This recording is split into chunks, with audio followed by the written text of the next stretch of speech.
ગવર માત કી જય. જય મહેશ. રાજસ્થાનમાં ઉજવાતો ગણગોરનો તહેવાર ગુજરાતમાં પણ ઢાઢ માહેશ્વરી સમાજ દ્વારા અનેક શહેરોમાં ઉજવવામાં આવે છે.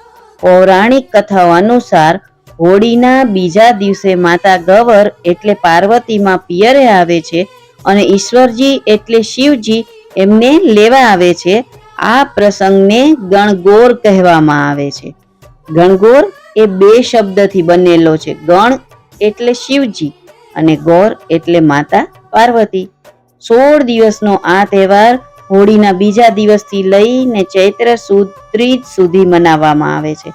સુહાગણ મહિલાઓ પોતાના પતિના લાંબા આયુષ્ય માટે અને કુમારિકાઓ પણ પોતાના મનગમતા વર મેળવવા માટે ગણગોરનું વ્રત રાખે છે. અમારા સમાજની બધી મહિલાઓ સાથે મળીને ખૂબ આનંદ ઉલ્લાસથી આ ગણગોરનો તહેવાર ઉજવે છે.